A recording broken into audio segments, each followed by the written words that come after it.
আলোচনার জন্য স্টুডিওতে আছেন সহকর্মী রাশেদ লিমন। সরাসরি যাচ্ছে তার কাছে। লিমন, আপনাকে স্বাগতম আমাদের স্টুডিওতে। এই যে আমাদের আবহাওয়া আমরা যদি লক্ষ্য করি, গরমকালে অতি গরম, শীতকালে অতিরিক্ত ঠান্ডা এবং বৃষ্টির মৌসুমে দেখা যায় অতি বৃষ্টি।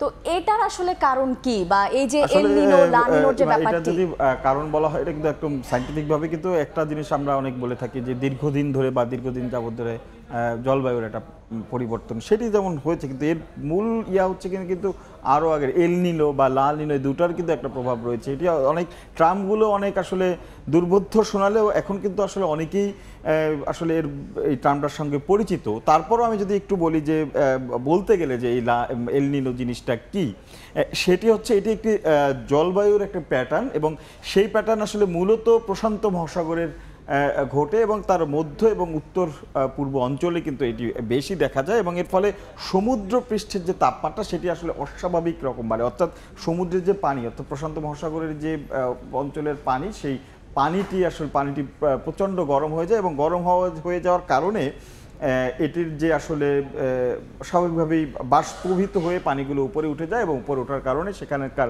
মেঘগুলো কিন্তু ভারী হয়ে যায়। এবং ঠিক এল নিনোর বিপরীত প্রভাবটা হচ্ছে লা নিনা। সেটি আসলে ঠিক যদি বলি প্রশান্ত মহাসাগর ঠিক উল্টো পাশে, সেখানে কিন্তু আসলে যদি আমরা ওভাবে ব্যাখ্যা করি, সেখানের একটু ঠান্ডা পড়া যাওয়ার কারণে পানিটা ভারী হয়ে যায়, যে কারণে আসলে সেখানকার পানি কিন্তু বাষ্পীভূত হয়ে উঠতে পারে না। ফলে এই দুই প্রান্তের একটি সার্কেল তৈরি হয়, যে সার্কেলটি আসলে বায়ুমণ্ডলের যে স্বাভাবিক যে কার্যক্রম সেটি ব্যাহত করে, এবং যার প্রভাবে যার ফলে মূলত আমরা যেটি আপনি আসলে বলছিলেন যে গরমকালে অতি গরম বা শীতকালে অতিরিক্ত যে শীত যেটি আমরা বলছিলাম, সেটি আসলে দেখা যায়, এবং যার ফলে মূলত বৃষ্টির সময় একদম খুব বেশি বৃষ্টি হচ্ছে, এবং গরমের সময় অতিরিক্ত গরম হচ্ছে, এবং শীতের সময় অত্যাধিক শীত পড়ছে। এই প্রভাবে কি আমরা দেখছি ইউরোপীয় অঞ্চলে যে টানা অতিমাত্রায় যে তুষারপাত সেটি হচ্ছে, দীর্ঘদিন ধরে যে শীত সেটি অবস্থান করছে, এবং আমাদেরও আমরা দেখেছি এই বিশেষ করে 2024 সাল আমাদের এই অঞ্চলটাকে জন্য ভয়াবহ ধরা হচ্ছে। এবং এর মধ্যে কিন্তু দেখছি আমরা বিশেষ করে দক্ষিণ এশিয়ার যে দেশগুলো রয়েছে, ভারতে আমরা এখন আমাদের যে তাপমাত্রা দেখছি, পাশাপাশি কিন্তু দিল্লি থেকে শুরু করে ভারতের ওই পাশটায় কিন্তু একদম তীব্র তাপদাহ চলছে, সেইগুলো কিন্তু আমরা দেখছি। এবং বৃষ্টির প্রভাবে যে হঠাৎ করে অতিবৃষ্টি, তার একটা নমুনা কিন্তু আমরা দেখলাম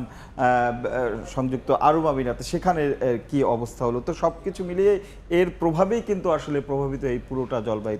অর্থাৎ শুধু বাংলাদেশ না, আসলে পুরো দক্ষিণ পূর্ব এশিয়ায় আসলে এই আবহাওয়ার যে নেতিবাচক অবস্থা সেটি দেখা যাচ্ছে। হ্যাঁ, এবং সেই নেতিবাচক অবস্থার প্রভাব কিন্তু শুধু এই যে গরম পড়ছে তা না, প্রাণ প্রকৃতিতেও কিন্তু একটি বড় প্রভাব পড়ছে। আমরা যদি বলি এই খরতাপে কিন্তু ফসলের ক্ষেতের ব্যাপক ক্ষতি হচ্ছে, বিশেষ করে জমিতে সেচ দিলেও নিমিষেই তা শুকিয়ে যাচ্ছে, এবং বিভিন্ন ফসল আম থেকে শুরু করে তরমুজ, অন্যান্য ফসল এখন যেগুলো মাঠে রয়েছে সেগুলো কিন্তু ক্ষতিগ্রস্ত হয়েছে। তবে এই মুহূর্তে সবচেয়ে বেশি যে চোখ যায় যেটিতে, সেটি হচ্ছে রাজশাহীতে, কারণ এখানে আমের মৌসুম, আম কিন্তু এর মধ্যে বড় হতে শুরু করেছে। তো সেখানকার আসলে কি অবস্থা এই মুহূর্তে, সেই খবর জানবো সহকর্মী সাইফুর রহমান রকির কাছ থেকে। রকি, সময় ধরে রাজশাহীতে তীব্র তাপদাহ চলছে। এই তীব্র তাপদাহের ফলে কিন্তু সাধারণ মানুষজন যেমন অতিষ্ঠ হয়ে পড়েছেন, তেমনি কিন্তু ফসলেরও নানা ধরনের ক্ষয়ক্ষতি হচ্ছে। বিশেষ করে রাজশাহীতে এখন কিন্তু আমের মৌসুম চলছে। এই আমের মৌসুমে এরই মধ্যে কিন্তু এবার কিন্তু রাজশাহীতে আমের যে মুকুল সেটি কিন্তু অনেকাংশেই এবার কম এসেছিল, সে কারণে আমের যে গুটি সেটিও কিন্তু তুলনামূলকভাবে অনেকটাই কম।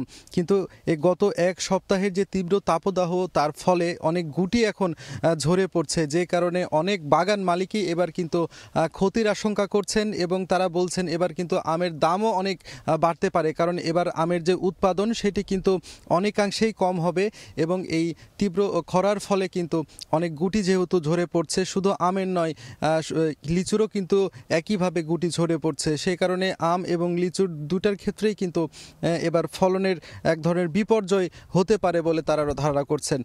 যদিও আবহাওয়া অফিস বলছেন যে আরও কয়েকদিন এই গরমের যে মাত্রা সেটি কিন্তু আরও বাড়তে পারে এমনটিও আভাস দিচ্ছেন।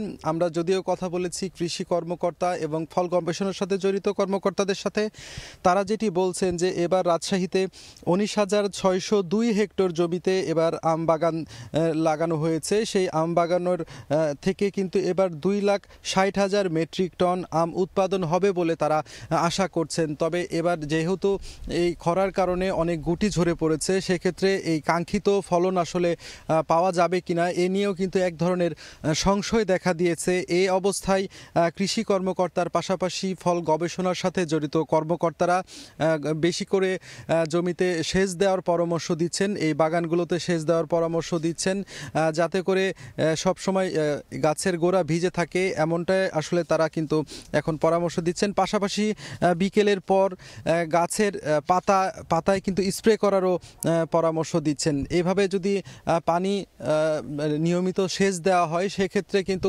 কিছুটা হলেও যে গুটি ঝরে পড়া সেটি কিন্তু রোধ করা সম্ভব হবে বলে কিন্তু তারা বলছেন। তবে এখন পর্যন্ত যে পরিমাণ গুটি ঝরে পড়েছে সেটি কিন্তু এক ফলন বিপর্যয় হতে পারে বলেই কিন্তু আশা করছেন আম ব্যবসায়ীরা। তো এই ছিল আমার কাছে রাজশাহী থেকে এখন পর্যন্ত সর্বশেষ। ধন্যবাদ রকি আমাদের সঙ্গে যুক্ত হওয়ার জন্য। আমরা দেখছিলাম যে আমের যে কি ক্ষতি হচ্ছে।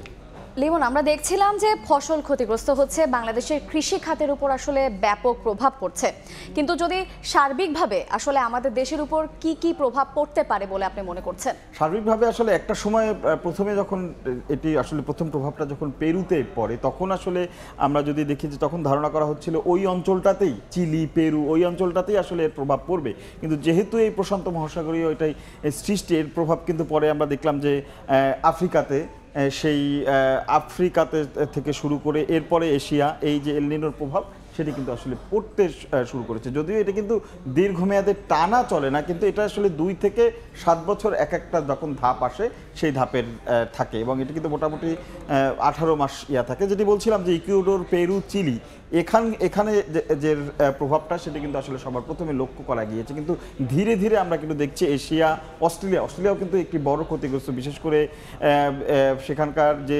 আবহাওয়ার যে উষ্ণতার যে পরিবর্তন সেটি কিন্তু আসলে চলেছে, এবং বাংলাদেশে এই পাশটায় কিন্তু বেশ প্রভাব, যার প্রতি ভারত, মায়ানমার আমরা যেটা দেখলাম, এবং এর প্রভাব কিন্তু যে শুধু আমরা যেটি বলছিলাম এল নিনো, ঠিক ওই প্রান্তে কিন্তু লালিনার যে একটা প্রভাব, লালিনার যে প্রভাব সেটি কিন্তু আসলে দেখা যাচ্ছে। এবং এর ফলে আমরা একটা সময় ধারণা করতাম যে বাংলাদেশকে বলা হতো যে নাতিশীতোষ্ণ এলাকা, যেটি বলছিলাম 2016 সালের যে একটি প্রভাব, তখনই একটা গবেষণায় বলা হয়েছিল যে সামনে এটি বাড়তে পারে। এবং এর আগে যেটি দেখলাম 2097-98 সালে কিন্তু সবচেয়ে বড় প্রভাব পড়েছিল, সেখানে কিন্তু এই বন্যা, খরায় মূলত আসলে এর প্রভাবে কিন্তু বেশ কিছু মানুষ মৃত্যুবরণ করে। এবং এর প্রভাব আমরা দেখলাম এই যে মরু অঞ্চলে কিন্তু এখন গাছ হচ্ছে, যেটি বলছিলাম দুবাইতে বৃষ্টি হচ্ছে, এই যে প্রভাবগুলো, এই পরিবর্তনগুলো কিন্তু এর মাধ্যমে হচ্ছে। এবং এর ফলে এই যে নাতিশীতোষ্ণ বাংলাদেশ বলা হচ্ছে, সেটি কিন্তু আসলে ধীরে ধীরে আমরা যদি বলি আস্তে আস্তে এই খরার দিকে, অর্থাৎ আরও বেশি উষ্ণতার দিকে যাচ্ছে। এবং গত বছরের যদি আমরা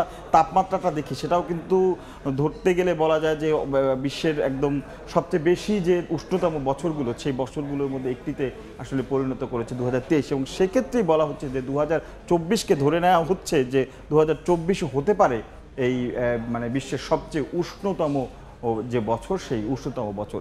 এটি আসলে মোটামুটি একটা আশঙ্কাজনক। এর ফলে আমরা দেখলাম এই যেমন রকি দেখাচ্ছিল আমের গুটি পড়ে যাচ্ছে, এরপরে আমরা এডিস বাহিত যে মানে ডেঙ্গু মশা যে বাড়ছে, বা এই পোকা বাহিত বা প্রাণী বাহিত যে রোগগুলো আছে, এইগুলোও কিন্তু বৃদ্ধি পাওয়ার যার লক্ষণ কিন্তু আমরা দেখছি। 2000 যেটি বলছিলাম 17 থেকে 19 সেই সময়টাতে কিন্তু আমরা ডেঙ্গুর প্রাদুর্ভাব দেখেছি।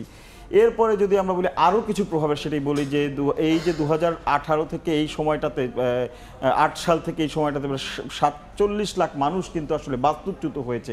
19 সালে এই সংখ্যাটা 17 লাখ, অর্থাৎ যেটি আমরা বলি ক্লাইমেট মাইগ্রেশন, আসলে আবহাওয়াজনিত কারণে যে এই মানুষের এক জায়গা থেকে অন্য জায়গায় যাওয়া, এটিরও কিন্তু অন্যতম একটি কারণ। এবং এর প্রভাবে যদি বলা যায় যে পুরো বিশ্বে 2027 সালে 1.5 ডিগ্রি, অর্থাৎ 1.5 ডিগ্রি সেলসিয়াস তাপমাত্রা বাড়ার যে একটা সংখ্যা, সেটি কিন্তু আসলে জাতিসংঘের যারা তাপমাত্রা নিয়ে কাজ করে যে সংস্থাটি, তারা কিন্তু আসলে এর মধ্যে করে দিয়ে গিয়েছে। তো এরপর এছাড়া কিন্তু বাংলাদেশের উপকূলীয় অঞ্চল, ওই পাশটার এই রংপুর, দিনাজপুর, এই পাশটা সিলেটের ওই অঞ্চল, এই অঞ্চলগুলো, এবং পাশাপাশি যেসব অঞ্চলের শহরের ব্যাপক বিস্তার ঘটেছে সেই অঞ্চলগুলো একটা ক্ষতির মুখে পড়তে পারে এবং এর মোট বিপন্ন এলাকা হিসেবে 11টি অঞ্চলকে চিহ্নিত করা হয়েছে এবং প্রকল্প নেওয়া হয়েছে 130টি এবং এর জন্য কিন্তু আসলে বেশ কিছু অর্থ এবং আমরা দেখেছি কিন্তু জলবায়ু যে গুলো রয়েছে সেখানে এই যে তহবিলগুলো সংগ্রহ করা হচ্ছে বা তহবিল সংগ্রহ গুরুত্ব আরোপ করা হচ্ছে এটি কিন্তু আসলে মূলত এর পেছনে এই এল নিনো লা নিনো এই বিষয়গুলোই কিন্তু কাজ করছে। লিমন, আপনাকে অসংখ্য ধন্যবাদ। স্টুডিওতে আমাদের সঙ্গে এতক্ষণ যুক্ত ছিলেন সহকর্মী রাশেদ লিমন।